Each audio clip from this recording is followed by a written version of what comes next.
क्या आपने कभी आइसक्रीम ग्रीन खाई है?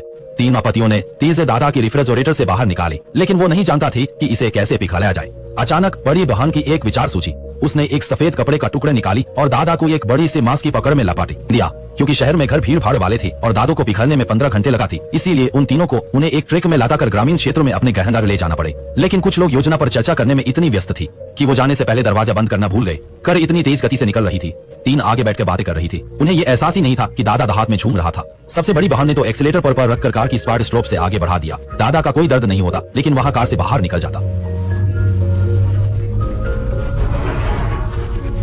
वहाँ कार से बाहर निकल जाती और ढलने पर और आगे बढ़ते जाती और तीन बहनों को पता चले बना वहाँ फुटपाथ पर लुढ़कती रहती जब तक कि वह चेयर एक मोड़ पर नहीं फैसला जाती। और क्योंकि वह मोड़ नहीं सकती थी, वही घाटी में चले जाती। घाटी ना 3 दिन पहले की है। दादी की मृत्यु बुढ़ापे के कारण प्राकृतिक कारणों से हुई थी। तीसरी बहन एम्बुलेंस बोलना चाहती थी, लेकिन उसकी 2 बड़ी बहनों ने उसे रोक दिया, क्योंकि उन्हें वर्तमान में सामान्य जीवन जीने के लिए दीदो की पेंशन पर निर्भर रहना पड़ता है। यदि वो जनता की ये घोषणा करता है कि दीदो का निधन हो गया है, तो पेंशन स्वाभाविक रूप से जम जाएगा। 2 घंटे की चर्चा के बाद उन्होंने दादी की रेफ्रिजरेटर में छुपाने का फैसला किया। सबसे बड़ी बहनों ने रेफ्रिजरेटर की लंबाई मापने के लिए एक टॉप उपाय निकाला। ये पुष्टि करने के बाद कि दादी के अंदर भरा जा सकता है, उन्होंने भोजन को साफ किया और फिर दादी को ध्यान से नीचे व्यवस्थित किया और उन्हें रेफ्रिजरेटर में रख दिया। लेकिन यही सदैव बहुत विशिष्ट था। अगर कोई मेहमान आता है और रेफ्रिजरेटर खुलता है, इसलिए अगली सुबह वो दादी को एक ऐसी जगह ले गई जहाँ सरा चमक सकती थी। 15 घंटे लंबी लग रहा थी और उब चुके तो उन्हें पाकर खोलना शुरू कर दिया। जब वो माची कर रहा था, तभी अचानक दरवाजे को घंटी बजी और तीनों चौंक गए। उन्हें उम्मीद नहीं थी कि साथी हुई धंधा इतनी जल्दी घर पर हमला करेगा, लेकिन जमा हुई दादा अभी तक पिघल नहीं था। संदर तीसरी बहनों को पास समय में दूर करने के लिए हाना ट्रंप का उपयोग करने के अलावा कोई विकल्प नहीं था।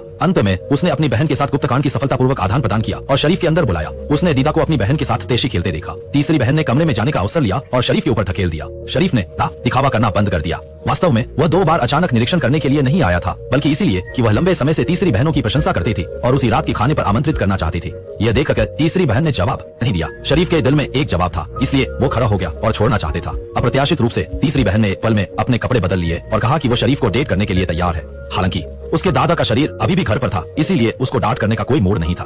उब गया शरीफ भी एक वर्कहॉलिक था। इस समय तीसरी बहन सिर्फ एक बहान खो जाना चाहती थी।